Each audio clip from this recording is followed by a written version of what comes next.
Well, it started at 1:40 or so in the afternoon, and initially we heard the page out. We knew that District 7 had already been involved in a fire, in a couple of fires that morning.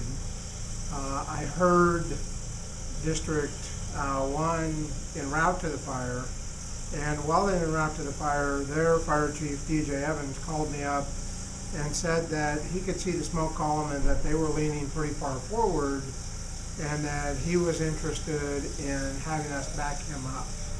So I came down to the fire station here, made arrangements to start getting some folks called in so that we could staff up some of our brush units and some of our wildland folks and got them prepared.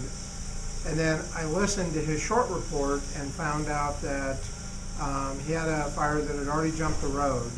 So I sent Rich Elliott, the deputy chief, up to assist with the initial attack, and then made arrangements to have a couple of other brush trucks go up as far as follow-on forces. Listened to that, started calling in additional people as the intensity of the fire was very clear from the radio that it was growing. Wound up calling some people back to back up District 1, and initially we sent a medic unit and an engine to go be standby in the District 1, the Thorpe area, and they wound up being drawn in as the fire was growing exponentially at that point. They got drawn into the initial attack as well. So we kept bringing up forces. We called back some volunteer engines, and I sent them up on Highway 97 doing brand patrol.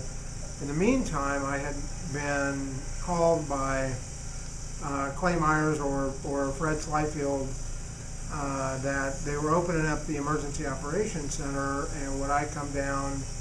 So I went down to the Emergency Operations Center, was down there for an hour and a half helping them set up.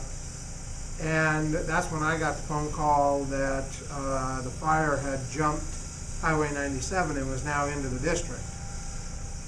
Because we had already sent a significant amount of resources to help District 1 and District 7, we sent some additional resources up onto Highway 97. I went up to Highway 97 and in the area of the dog pens up there and further north.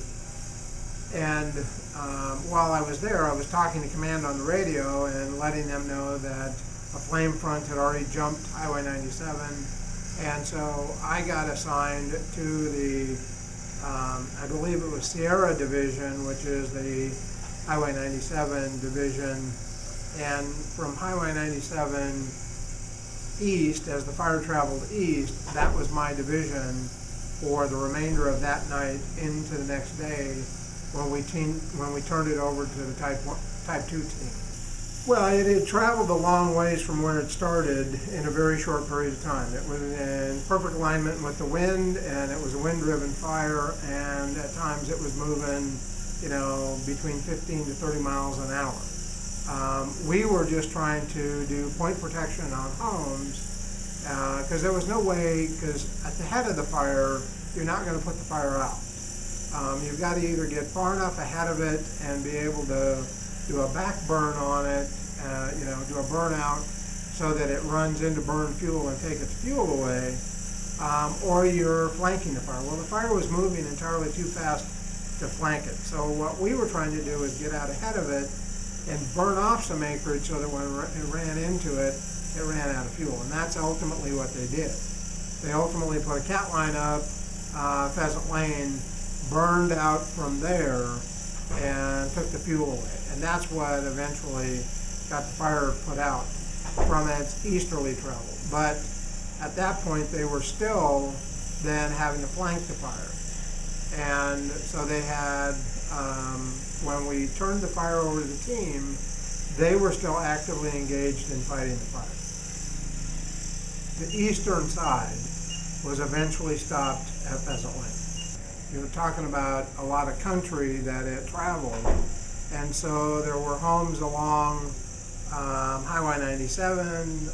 There was a barn that was burned the second day that we didn't really want to lose.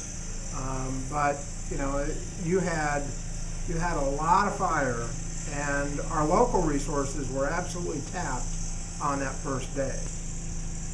I'd never seen a brush fire in this particular area that moved that far that fast.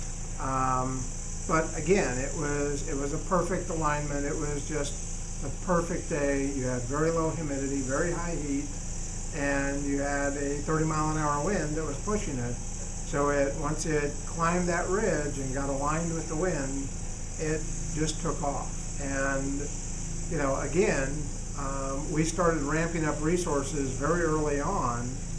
But you know, when you've got a fire footprint that is 6 miles deep and 13 miles across, in our particular very rural county, it's tough to get enough resources on the ground, because it did all of that in about 5 hours. So, you know, we were calling for state mob resources, we were calling for hasty mob resources out of King County and out of Yakima County, and we were getting help, but it takes a long time to mobilize those folks. And all of that time the fire is growing because the wind is pushing it. It was very frustrating because the fire was winning. And the fire won pretty much that entire night. But we didn't lose any people. We did lose some structures. And that's what we have to put into perspective, is that for a fire that big, that moved that fast, we did not lose any people. Now, a lot of that has to do with the bravery of the folks from the State Patrol and the Sheriff's Office that went down and pulled people out in advance of the flames. It has to do with the bravery of the firefighters that were doing point protection on a lot of those homes. And so even though we lost structures, and I know that in the other divisions, when the fire was first ramping up, as it was going up Emmerich Road and whatnot, they lost a bunch of homes up there, but we didn't lose any, we did not have any loss of life, any human life. I know that we lost some livestock and we lost some pets and whatnot. We didn't have any loss of human life. And for a fire that big that went that rapidly, you know, I think that we can all be proud of that as a community. And then, you know, in the days that followed, the outpouring of support for the firefighters from the community, and for the victims of the flames, you know, it makes you good to live in this community.